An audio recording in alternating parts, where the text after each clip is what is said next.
아까 카메라 로프야. 아단 크게 나오카. 나우 아상조 하나. 예, 상조. 그래도 에 바카죠? 이제서 바로 피티나야. 개와. 바카죠? 카타 하면 우리 또 로프야. buin hi ni somni paruk march sang hi le somni panga nilai ni ani a tun tuma chuanin kan ma atlang kan mu khi kan han lon chuak don ani a rilruwa alan na reito em maya chuwang chuanin buin hi hun thaber nin ka hria hilai mun hi hun rem chang te in siamin ka pan ani a o he tlang kan ma kan mu hi thingka khotlang tan chuanin tlang poimo tak mai ani a mizoramina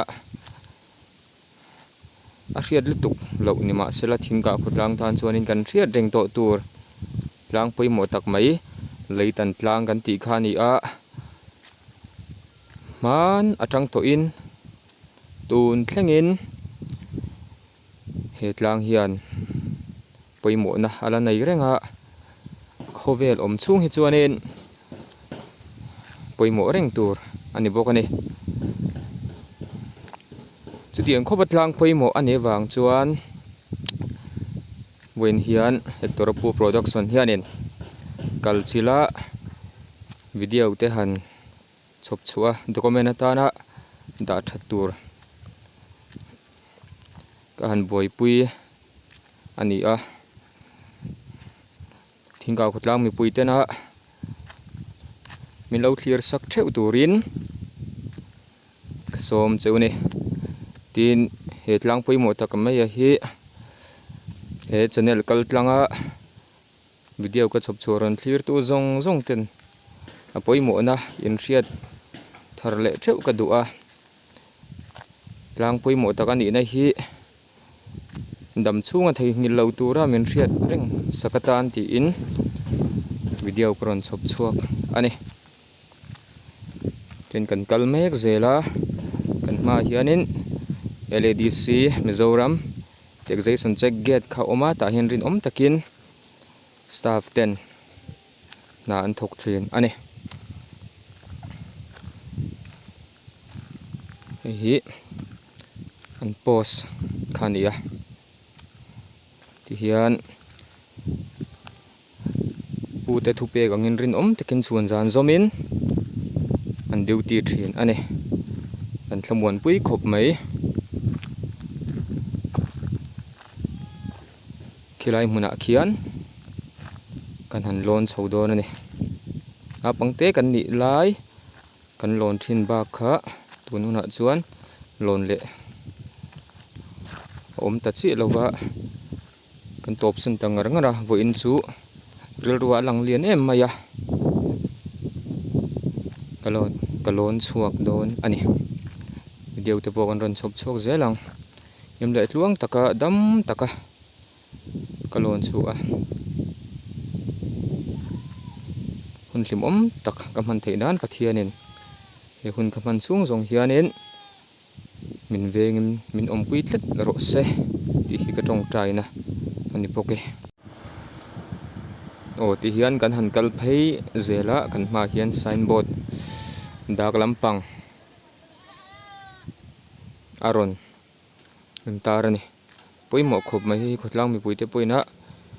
venghim zel turin le hetiang thu poimo tak mai poster antara hi dimdoi tak le thiang hlim taka enkol pui chhun jom zel turin thingkau tlang mi puite le khwal zin veiwak mi te kanin ngen tak meu ani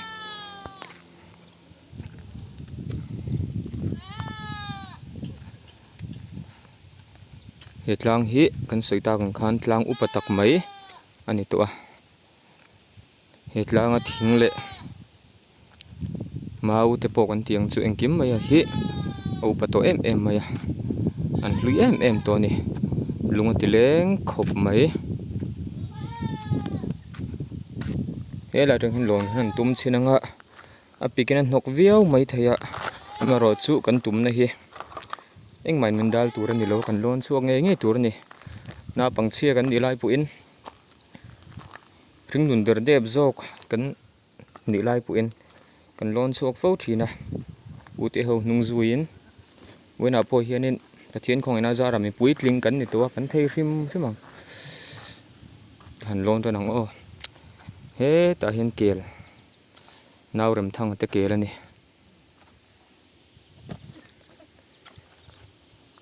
kan han lon chuak dol ni voina chuan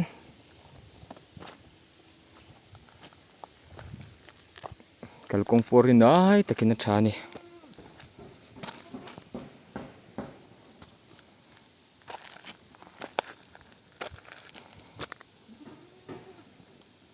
kan lon me ke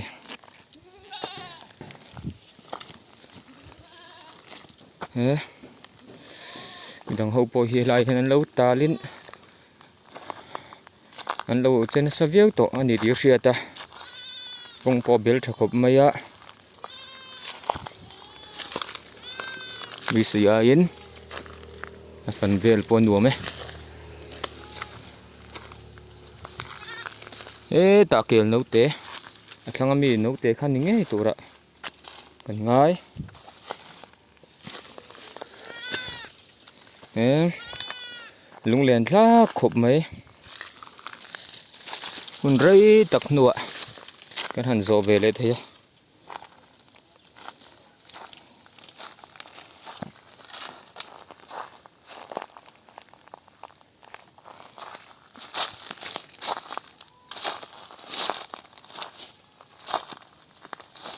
tun ma na pang ke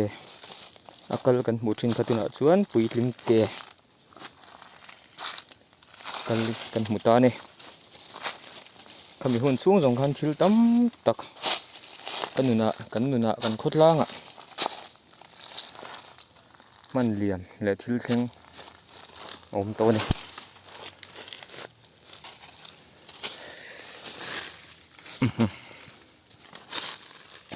hi tlang pui mo takani a Mount Everest te phongpui tlang te le paithar tlang ti te tlang pui mo dang zong te nen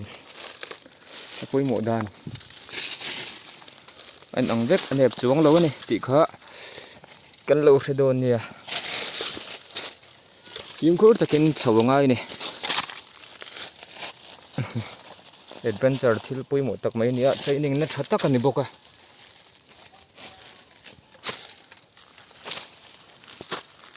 pathian thak chak na ringin kan lon kai zele mun sang lam kan pan zele ni tuna hian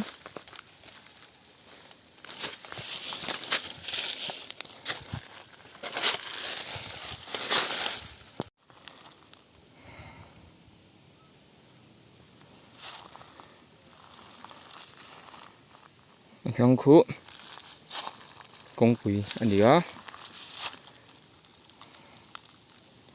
chuan kan hma hian thingka mun then khat alo lang ve le thei bawk ani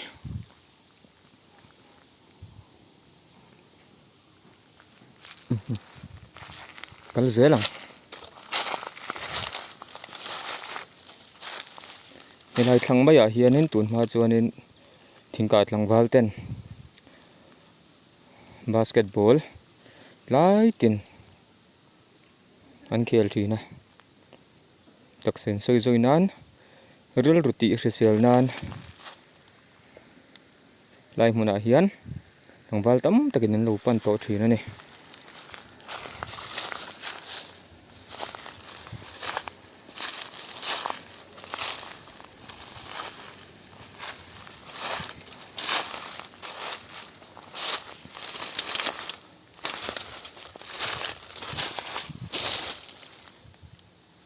lama khuan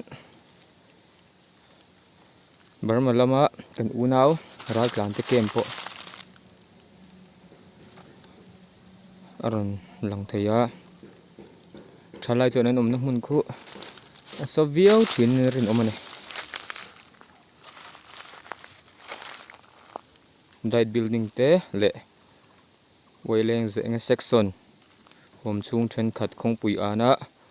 te po an ron lang thei ani tuna hian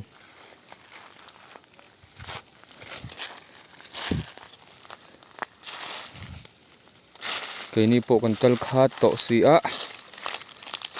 thil tam tak he ron dang lam to ani kan han hut lo ngar chu che ka bai sei le karin anga har sa turanga karin ain mun po hi ron la nuam dei maya han pan vel kil han ti vel han cover pha a kil han ti vel rin ai takin har sa lo anuam reu ni ten kan han kal zelanga sang lai ber tu kan theng thei mai tura kanen ngai amun vel po abo ru ka dang khop maya dai nuam em boka alung len thak tel em bok ane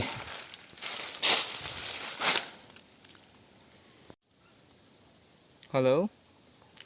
tuna hianin achip lai takan lon thleng trep to chol rei lo te kan han nei ve lo kania khutlang mi puite helai hmun a hi mun nuam tak mai kha alan ngereng maya ha dam thak bok sia na pang te po helai hmun a hian boro khirin a hmun vel han thlir hianin mun par har sa le nuam lo ni mi lova keniang mi thachak lem lo mi noi tak tan pun pan har sa ani lo ti kan huwa katan po hianin anuam riau mai chuwang chuanin he kan tlang poimo tak mai thingka khutlang ina kan nei a hi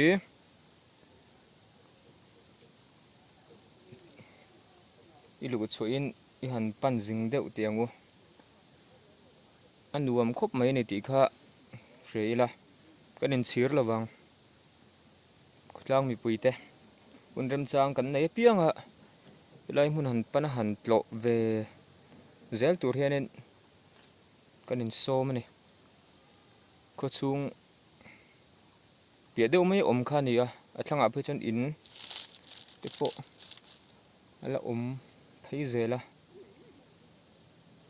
high school te po om zela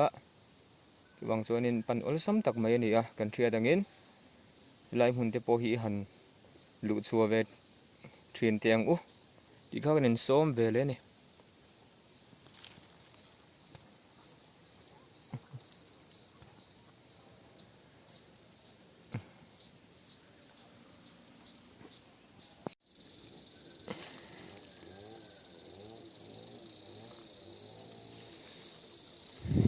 ngay ta kan ma hian kan han chho le dewanga achi blai ber chu kan ron thleng to mai don ani tim khur takin kan han ti vel don ani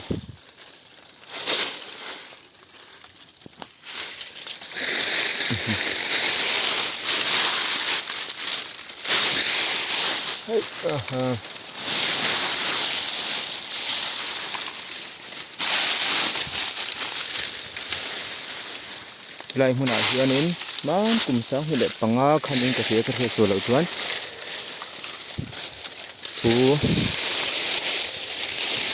MC thang cha mat te chung ku in an thak lom na Christmas le kum thar ko than ho te zai khom an thlen kum khan an papa kuna chon ta nita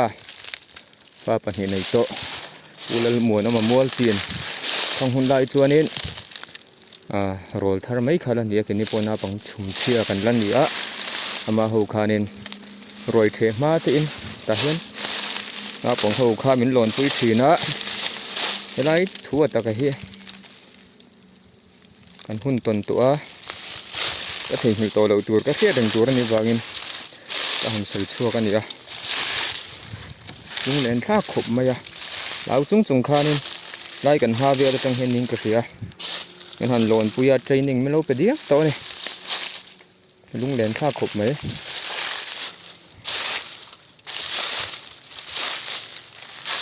achip tu kan han thleng ta a achip atang hi chuanin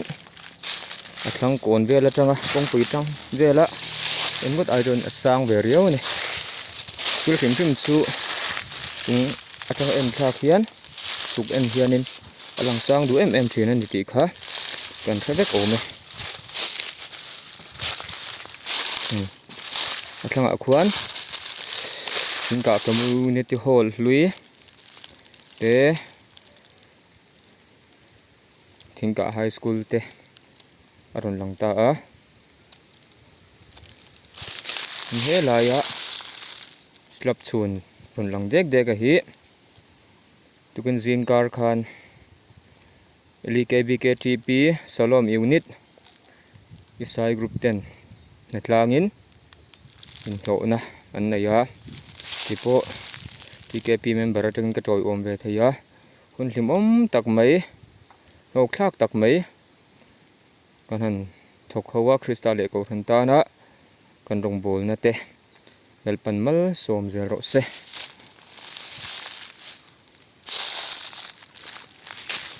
van te pokhi han lave chinila an moi nan lung len thlak hlom khop mai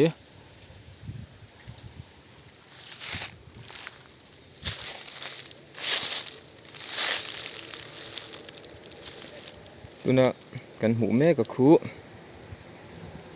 a hon ni te po in ni ngei po kan suitang khana pang sia tak tak kan la ni a kapa in men han thuai ve hloma a hon ni kan tel ve nge ani ti kha lo reta ula tin hemeni a hianin pulal mun siama nungcha te hmangai tu anti sabachi rang ramdan thiam te po kha kan soma chief guest ang te po in ani po hlai mun na ron tel to a athiam khop maya keni po in nungcha te sawa te mangai konga kan khovel din mun thlirin thei top han chu athar le ila trani han la thar le ila campaign te po kan kalna hmuna pianga kan thlenna hmuna china pianga tam theng bera nizel turin khotlang mi pui tele zora mi pui lo thlir tu zong te kanin somin kanin cha vele bok ane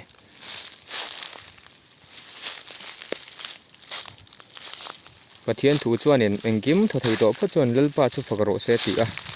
chuwang chuanin engkim tho thei to pha chuanin pathian hi an fakani faktur kan ni ti kanin hriat angai boka chuwang chuanin pathian du dana thiang hlim taka rong bola he khovel hun manga thil thatia he khovel kan nun mang liam turin kanin som vele bok ane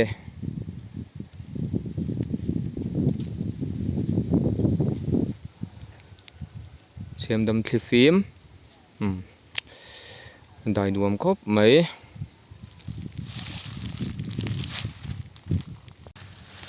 sila chuan si ber kan theng to boka uwa te khan han enga kan han khu cholanga chuan reilowa kan suk to mai don ni wena ka ku va ei tura hi kanau fel em mai ute min hmangai amen za thiam em tlangwal chungtin thanga chin za in han sponsora somhi man lai mai ani a thian tele tima nge point karon ei nual to a alang tle mangin alang mai ani e tlangwal chungtin thanga chunga thimlung takin lom thu ka soine midang tan thil thati tu te hi athianin en san ngai lowa athianin mal somne tam takina bur le thina ni ti kha kan threng don nia chuwang chuan midang ta na thil thati turin in phalang u in uimi lawang u a hlok na chu keima ni tel tur tho ni ti kha kan thredon nia hei chong te ka lo ai o kalom khop mai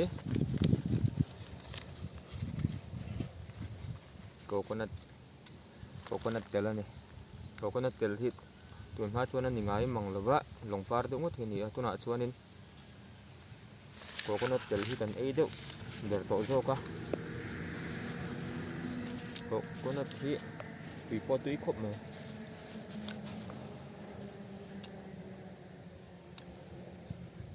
kian avel hian hual hian he no motor kong kuin min huala anuam le khop mai thingka khudlang tan chen helai po hi riu paki pakhata ni ti la kan sei sul om lawang chu